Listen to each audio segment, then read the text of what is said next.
Seattle Kraken with a huge win against the Tampa Bay Lightning. Let's talk about it. You are Locked On Kraken, your daily podcast on the Seattle Kraken, part of the Locked On Podcast Network, your team every day. Hello, I'm Zaiem Beg, and I'm with Davy Jones Locker Room, where we cover the Seattle Torrent and the Seattle Kraken, and welcome to Locked On Kraken. Today's episode is brought to you by FanDuel. During the tournament, FanDuel is offering $300 back in bonus bets every day for 10 days. Head to FanDuel.com to get started. We are going to talk about on this episode what the Kraken do with Bobby McMann, who scored another goal. He is on a tear, and Berkly Catton, is he the emotional leader on this team out now after their big win against Tampa Bay? But we have to first talk about the win against Tampa Bay itself. Kraken with probably the toughest game remaining on their schedule. I know they play in Colorado the very last game of the year, but Colorado is probably going to have everything clinched, and they're probably not going to have anything to play for. So Tampa Bay, which is a very good team, elite team, a team that we saw just a few days ago, or like a week ago, in Seattle, and Nikita Kucherov did whatever he wanted, and they just eviscerated Seattle's defense. And Lane Lambert was like, I've never seen so many tic-tac-toe goals in my life. Now they have to go into Tampa Bay, and they have to try to find a way to win. The Kraken, they need to win 9 of their remaining 12 games heading into this game if they want to realistically make the playoffs. And that is a tall order. They can only afford 3 regulation losses. This really looked like one of them. Tampa Bay is just, and they're starting Andrew Vasilevsky. It's not like they're even starting a backup. So the Kraken, they come out firing, and we're going to talk about Oscar Fisker-Molgaard in the second segment.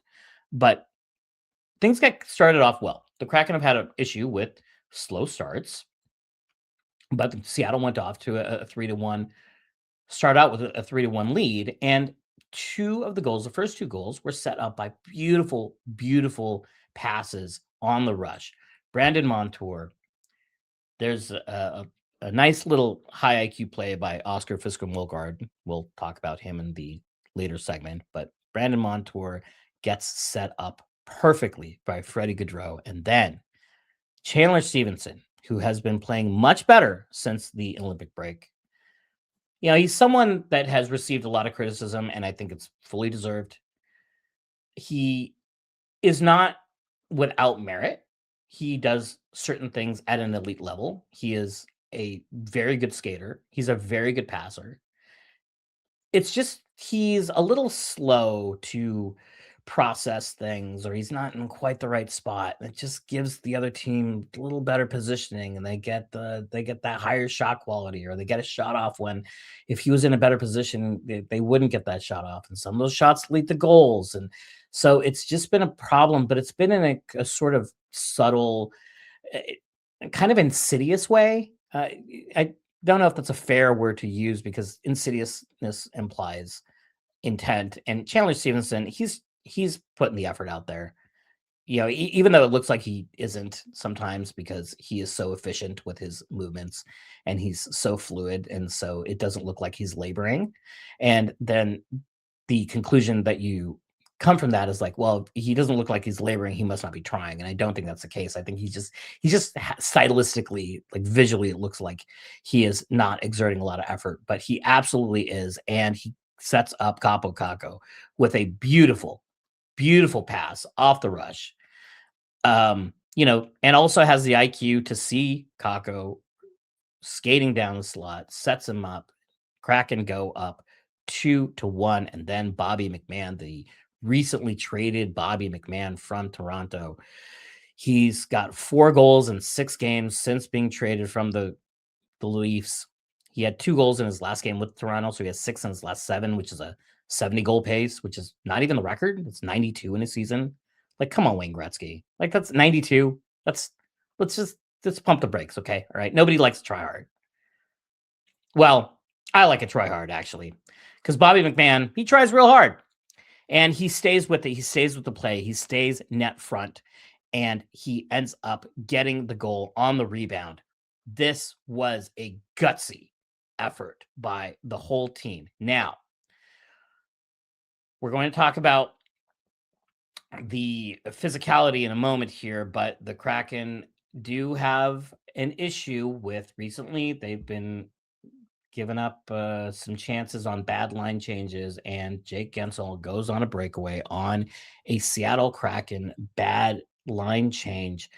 This is the kind of stuff that I'm sure just drives Lane Lambert absolutely batty, because that's an unforced error. Hockey's hard. You can do everything and you can try as hard as you can, and some goals are going to go in. But you don't got to make it easy for them. You don't got to make it easy by making a bad line change and then just giving a breakaway. And this is now turned into a pattern. So Kraken, all right, they're up 3-1, and then Riker Evans takes a bad penalty, man. Just takes a cross-checking penalty. It hits Corey Perry. There's no need to do it. He goes to the box. Tampa Bay scores on the power play, and it's 3-3. And now it feels like, all right, well, the Kraken are falling apart.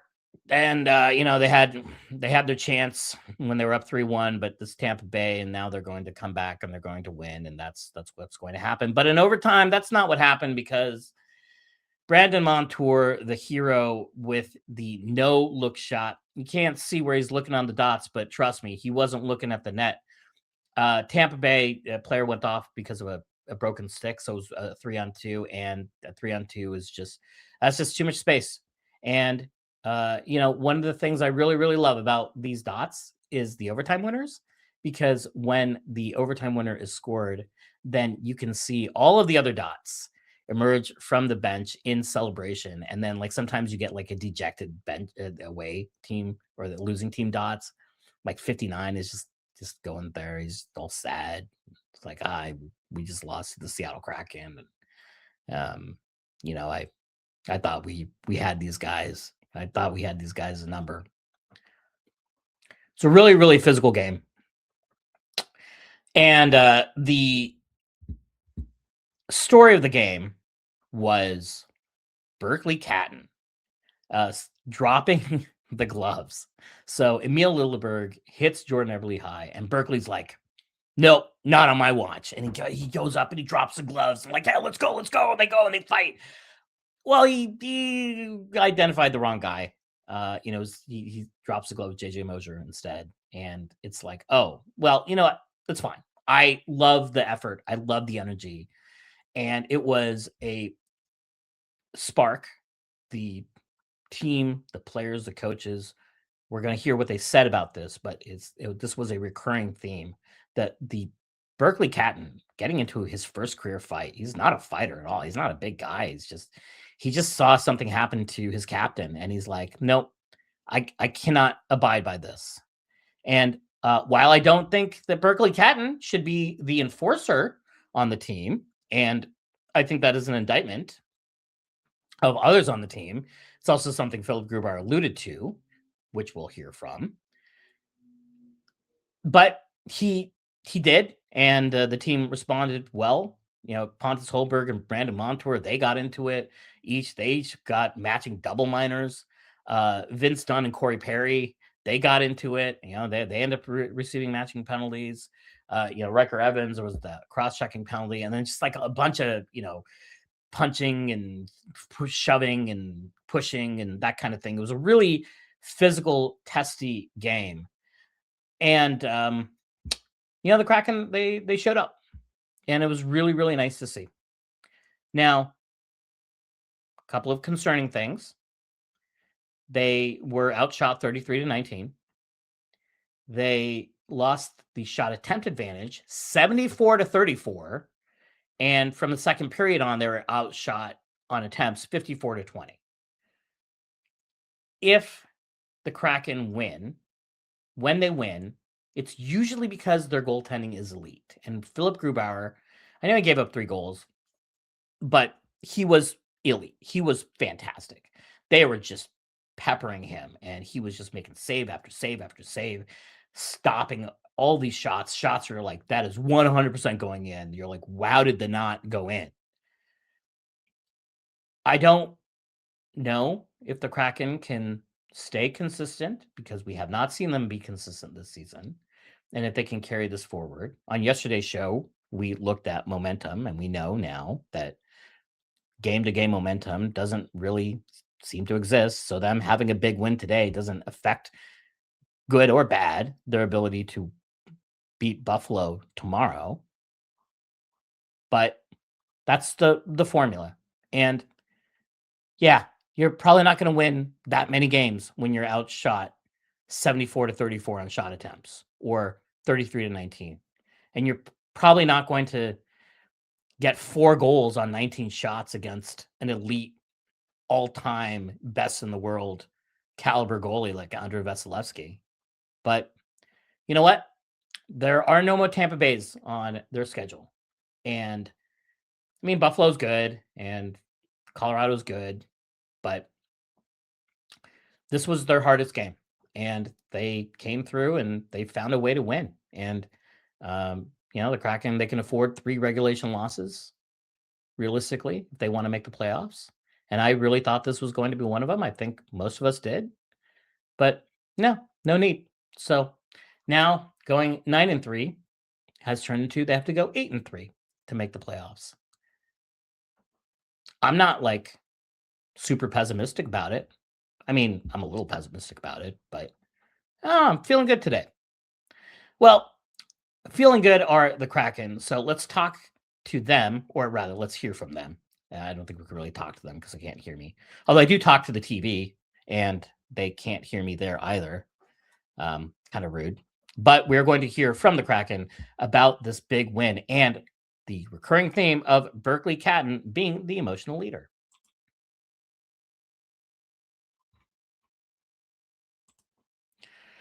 Workplace chaos, deadlines stacking up, inbox overflowing, and the one position you have to fill is still sitting open. When the pressure's on and you need the right hire, this is a job for sponsored jobs. Indeed, Sponsored Jobs helps you reach the people who actually fit what you're looking for with skills, experience, and location, so you're not just hoping the right candidate stumbles across your post. And here's a stat that says it all. In the time I've been talking to you, companies like yours made 27 hires on Indeed, according to Indeed data worldwide. So if you're hiring, spend less time searching and more time interviewing candidates who check all your boxes with Indeed Sponsored Jobs. Listeners of the show will get a $75 sponsored job credit to help get your job the premium status it deserves at Indeed.com/podcast. Just go to Indeed.com/podcast right now and support our show by saying you heard about Indeed on this podcast. Indeed.com/podcast. Terms and conditions apply.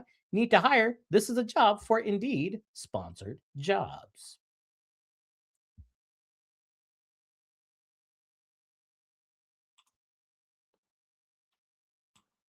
Spring is a natural reset point, and if there's one thing that can quietly cost businesses money, it's messy communication, missed calls, scattered texts, no clear thread of who said what, and that's why today's episode is brought to you by Quo, spelled Quo, the smarter way to run your business communications. Quo is the #1 rated business phone system on G2 with over 3,000 reviews, trusted by more than 90,000 businesses. It lets your entire team share one business number so you never miss a call, text, or opportunity. The part I love is that everything lives in one clean thread with calls, texts, and voicemails, and the whole team sees the conversation so nothing falls through the cracks. It just makes your business feel more organized and responsive. So make the season no opportunity and no customer slips away. Try Quo free and get 20% off your first 6 months at quo.com/lockedonnhl. That's QUO.com/lockedonnhl. Quo, no missed calls, no missed customers.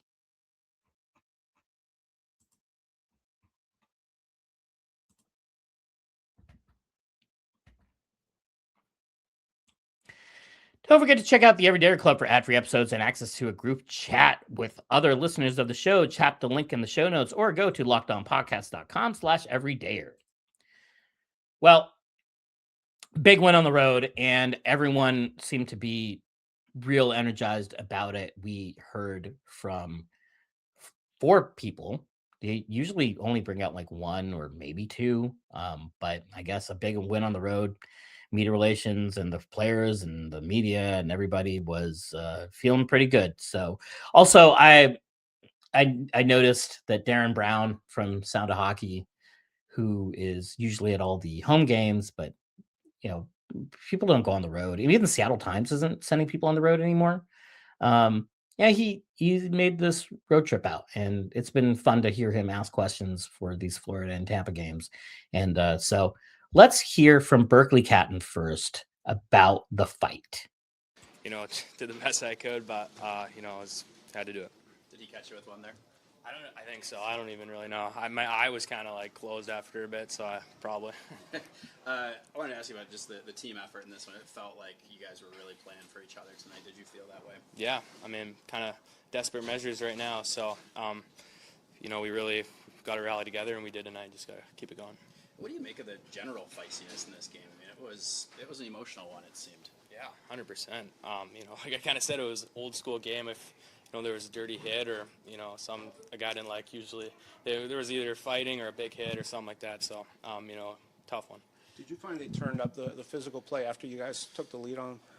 Yeah, for sure. Like they're a really good team. They're kind of built for any way you want to play, and tonight was more of a physical one. So we did a really good job.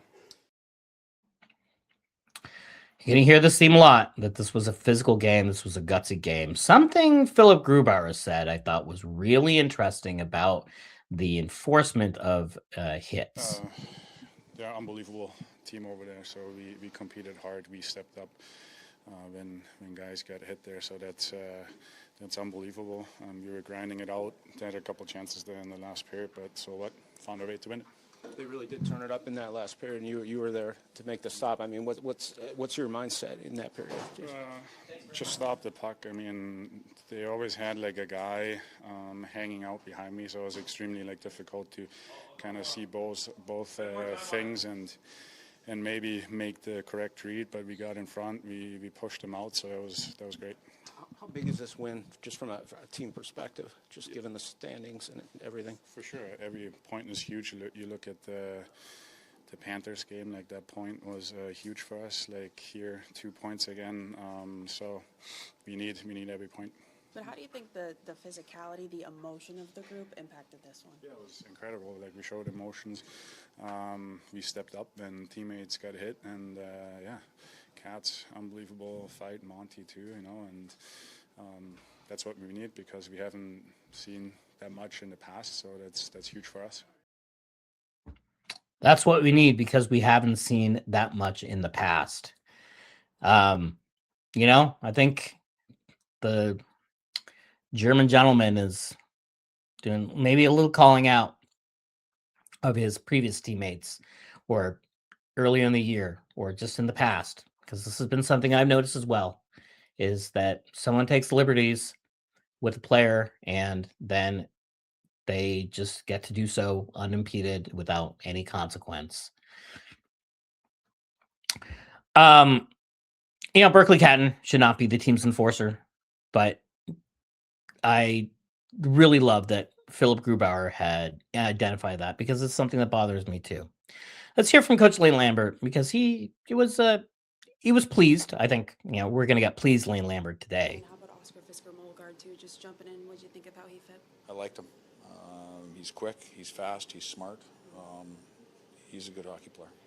For a player like that to jump in, and he obviously has some defensive wherewithal, and you said smarts there. You've got to love to see that from a young player coming up.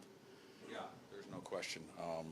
That's you can rely on him in those areas, and that's huge for any young player. You have to be able to rely on them defensively, and certainly you can tell that he's played the game at a higher level. Olympics and elite leagues and all those things. So he's having a great year in Coachella Valley and well deserving of the call up, and we'll continue to use him, and I expect his ice time to grow. You stuck with 11-7 tonight. Did you like something about that look last game to stick with it, or I guess what led to that decision?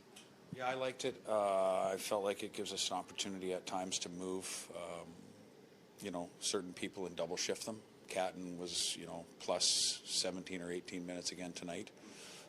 So it's a good opportunity for him from a growth standpoint. So I like that. Wright was injured a little bit during the game. He gutted it out and came back, but his minutes were low because of that. But certainly it gives us an opportunity to play people in different spots. I didn't like it when we had about 3 injuries and we were down to 8 forwards, but it was what it was. Shane Wright, Jordan Eberle, and Matty Beniers all got banged up, and we don't know who's available. The Kraken have emergency recalled Logan Morrison from Coachella Valley, which means that they don't have enough healthy forwards to do that, because that's what the criteria is for a healthy or an emergency call up. They don't. You can only do it if you don't have 12 healthy forwards. So Logan Morrison, who is not making his NHL debut, he played a couple of years ago, will be maybe playing against Buffalo, or maybe he's just on the roster. We don't know who's healthy, who's not. This was just a really tough game, physical game, and I really liked how they toughed it out. But regarding Oscar Fisker-Molgaard, I've been so impressed with his hockey IQ, and on this Monty goal here, it was, you see 78, that's Oscar Fisker-Molgaard. And he just kind of goes back, and then he starts the whole play by getting it to Freddie Gaudreau. It's not a flashy thing, right? It's just a little thing, and he understands what is happening on the ice and how to generate offense there. I know we don't have the clip, but Darren Brown asked about that as well, that on that goal. And I love that also Lane Lambert is saying, yeah, you know what, we're going to double shift and we're going to play Berkly Catton more. And one of the things that we have complained about consistently is Shane Wright's ice time and development of young players.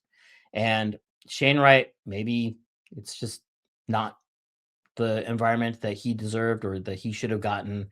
And maybe those development years are gone, but those were under previous coaches, and Berkly Catton is the future of this team. If they want to develop someone who is an elite player, Berkly Catton is this team's best shot. And Lane Lambert's like, you know what, when we only have 11 forwards, that means we're going to double shift our young kid. And I really, really like that. Coming up, we're going to talk about Bobby McMann, who is going to be a free agent this offseason, and he is making it very difficult and very expensive to keep him around.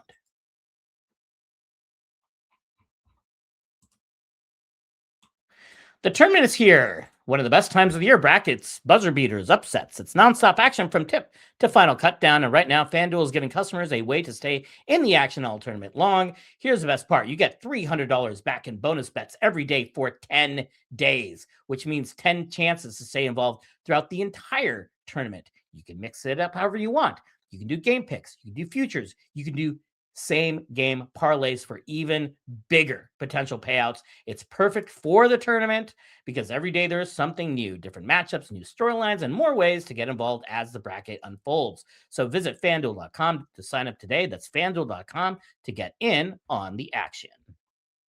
You've done rooftops and you've chased every happy hour, but how about one that's literally above it all? After 4 p.m., the Space Needles Pint and a Pie takes happy hour sky high, and just for $35 per person, you get entry, your choice of a sweet or savory tip-top pie, and a pint of beer, wine, or a non-alcoholic drink. Whether you're pre-gaming for the Kraken, warming up for Climate Pledge, or just here for the views, this is your night on another level. Pint and a Pie. Limited time offer, 21 plus only, minimum to purchase. Tickets at spaceneedle.com. So Bobby McMann is a free agent this summer. Now let's take a look at the Kraken cap sheet. These are their forwards, and the key forwards that are unrestricted free agents are Jaden Schwartz, Ellie Tolvanen, and Bobby McMann. Now, Bobby McMann making $1.35 million per year. He will be 30 years old, and he is clearly going to be getting a big pay raise this summer. And the question is, do the Kraken, do they make a push to re-sign him, and for how much? So I am hearing that it is more likely than not, let's say, that Jaden Schwartz will not return this summer. I think that he is going to play out his season here and then pursue opportunities elsewhere. Bobby McMann would be a very, very nice Jaden Schwartz replacement. Now, what's the cost? Because here's the problem is two things. One, there's no hometown discount. He's 30 years old. He's a late bloomer. He grinded his way up to the NHL through the ECHL. This wasn't a premium high draft pick who he's a first round pick, and then now he's 29 and he's a free agent. He's never gotten the big payday, and now he's on the verge of getting a big payday, and he's scoring 1 trillion goals, and every time he scores one of those goals for the Kraken, his agent's just like fist pumping. He's like looking out. He's like, maybe I can get that second pool. I don't know what you would need a second pool, but I'm not a hockey agent, so I don't know how they think. But I do know that if he keeps doing what he's doing, he's going to make a lot of money. I know that when he was talked about, like, will the Leafs re-sign him? It was if they get him in the $5 million a year range, that's a pretty good deal. I think he's going to clear that quite easily. One thing to note is, however, he is going to be 30 years old, and that is a dangerous age to sign anybody to a long-term deal. It is something that has been discussed at length with the Chandler Stevenson contract, and 30 years old, okay, sure. You can get productive years productive season out of someone 30. That's great. But if they sign him to a long-term deal, they sign Bobby McMann to a long-term deal, they sign him to 7 years. I think that would be pretty upsetting. I don't think this team needs to commit itself long-term to another middle six forward. And just because this team is so starved for goals does not mean that they need to break the bank for someone who is a good player, but he's not a franchise-altering player. I mean, sure, if he scores 70 goals in a year and he's keeps us up, then great, but that's not realistic at all. This he's a 20 goal scorer, it seems like, somewhere in there, a consistent 20 goal scorer, which is valuable. But now the Kraken have this issue where they're trying to hunt for big game, and they want to rebuild the roster, or they want to add to the roster, and they want to add elite talent to the roster. And they can't get the players to agree to come here. Artemi Panarin reportedly turned down an offer to come to Seattle, even though they're offering him more money than what Los Angeles offered him. Robert Thomas and Jordan Kyrou, with no move clauses, no trade clauses, did not waive their trade clauses to come to Seattle. I don't know how close that deal came to being finalized, if it did, but we know that right now Seattle is not a preferred destination. And if Seattle wants to then keep Bobby McMann, then they might have to overpay. And is overpaying really the best thing to do for this organization long term? Jason Botterill's in a tough spot. He's in a really, really tough spot. And some people might say, well, this is he's the maker of his own demise because he's been a member of this front office staff, and then he got promoted, and then Ron Francis got kicked up upstairs. And I think mostly he's doing business operation stuff. I think this is now Jason Botterill's show, but it's a really, really challenging spot because this team has a lot of medium contracts, and they have a lot of medium players, and they'll be heading into next year with some cap room, but there aren't a lot of great players out there. And Bobby McMann is going to be one of the top free agents this summer. So the Kraken will probably be getting in a bidding war, and they will probably have to overpay if they want to keep Bobby McMann. And I don't know how I feel about that, because on one hand, I don't like overpaying. I don't like giving up value. I don't like doing things that are only beneficial in the short term when you are trying to build things in the long term. And I'm not saying that signing Bobby McMann is necessarily just a short-term fix, but if you sign him to a 7-year deal, you're really signing him for the first 2 or 3 years. You're not signing him for the full 7. I mean, you are signing him for the full 7 because that's what the contract is, but the value that you're getting is all, in the early years of the contract. But then you have to deal with the back end when you have this player on a contract, and then you have to move them or buy them out or just tolerate that they've fallen off, because aging curves are not kind to players as they get into their 30s, especially their mid-30s. So teams should exercise some caution and some discretion. And if Bobby McMann is willing to come here at the right price, $6-7 million a year even, like, I suppose that's not crazy. 7 is now approaching where it starts to get a little uncomfortable. But let's say he could get 10 and Seattle pays him 10 a year. That would be a disaster. So my sense is either he's going to go somewhere else or he's going to stay in Seattle as a result of an overpay. And neither of those feel terribly good. Maybe Jason Botterill's got some contract negotiation skills in him that we have not seen previously, because he hasn't had a lot of opportunity to negotiate a lot of contracts, especially like big, meaningful, cap-chewing contracts.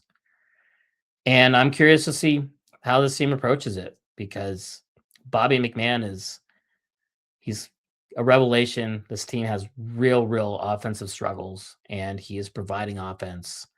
And maybe he's ultimately going to be the difference in making the playoffs. Because the Kraken, they got to go 8-3. They go 8-3, they're almost certainly in. And the thing that prevents the Kraken from winning is that their offense just isn't generating enough. And Bobby McMann is generating offense in multiple ways. He's doing it off the rush. He's doing it by getting that front off the cycle. I mean, he's a big guy. It's a big person with elite speed, and he's got a good shot. He's got a good scoring touch. I'm a little surprised that he went undrafted and that he didn't have the high pedigree, but who knows? Who knows where he was in his development during his draft eligible year. Well, let's just leave it there. He will be one of, hopefully, we assume, the 11 or 12-ish healthy forwards playing tomorrow against Buffalo. Another big game. Buffalo's playing very, very well. But I think Kraken fans probably shouldn't get too emotionally attached to Bobby McMann, and he'll be a beautiful shooting star that we had for a few months. And he showed up and he scored goals and he captured our hearts. And maybe if they go on a playoff run, then he says, yep, I want to be here and I want to stay in Seattle, and I will stay at a rate at a price that's not a big overpay. It'd be really nice. So let's hope this team makes the playoffs, because if they do, that makes all of Seattle's decisions much easier. Well, that does it for today's show. Thank you for tuning in to Locked On Kraken. We will be back on Monday to talk about their big win over Buffalo, because I'm manifesting. And make sure you subscribe and follow Locked On Kraken so you get all the latest episodes. You can find me at Davy Jones LR on all social media platforms, or at DavyJonesLockerRoom.com, where we do print coverage of the Seattle Torrent and the Seattle Kraken. And if you never miss an episode, the Everydayer Club is built for you. Get Locked On Kraken ad-free, plus members-only Discord access, and more. For those of you on video, we send you to the first ever 24/7 National Locked On Podcast Network YouTube channel. On audio, make sure this is one of your 2 daily listens. For Davy Jones Locker Room, I'm Zaiem Beg, and I will see you on Monday.